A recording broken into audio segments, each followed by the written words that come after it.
حضرت بایزید بستامی کہتے ہیں کہ میں نے اپنی ماں کے آگے ہاتھ جوڑے، میں نے کہا امی تجھے راضی کروں یا رب کو راضی کروں؟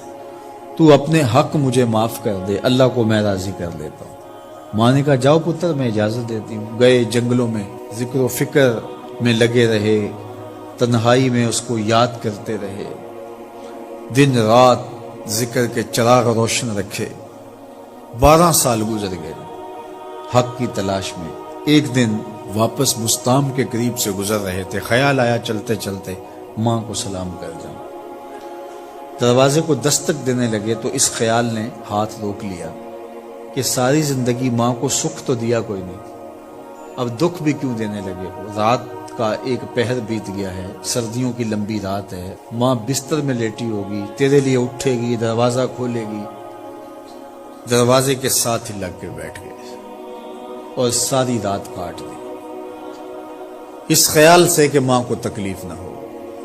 جب سحری کا وقت ہوا تو اندر سے جو نالی آتی تھی اس نالی سے پانی آیا، سمجھ گئے میری ماں تہجد کے لیے اٹھی ہے اور وضو کا پانی ہے، تو فوراً دروازے پہ دستک دی۔ اندر سے آواز آئی بیٹا بایزید میں ابھی آئی۔ مائیں بیٹوں کے دستک کے انداز سے جان لیتی ہیں یہ کس بیٹے کے ہاتھوں کا لمس ہے۔ 12 سال کے بعد آئے، دستک دی، کہا بیٹا بایزید میں ابھی آئی۔ ماں کی تو نگاہیں ہی دروازے پہ رہتی ہیں۔ اللہ اکبر۔ کہتے ہیں کہ ماں نے دروازہ کھولا، 12 سال جنگلوں کی خاک چھانتے بیت گئی تھی، پراگندہ صورت، بکھرے ہوئے بال، پھٹے ہوئے کپڑے۔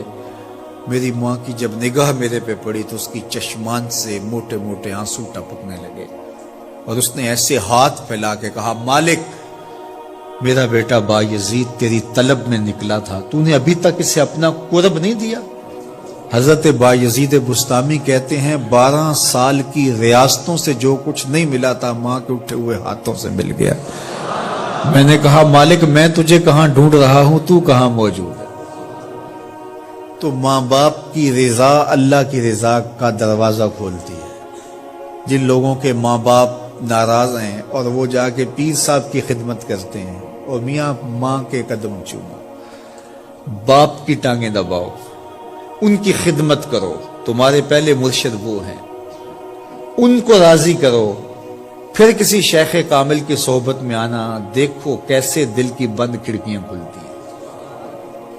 ایک مرشد تو ناراض کر رہا ہے اور دوسرے مرشد سے تمہیں کیا ملے گا؟ تو راستہ یہیں سے کھلے گا۔ والدین کو کبھی ناراض نہ کرو، والدین کو کبھی دکھ نہ دو، والدین کو کبھی تکلیف نہ پہنچاؤ، اور والدین کو بھی چاہیے کہ اپنی اولاد کو اپنا نافرمان نہ بنائے۔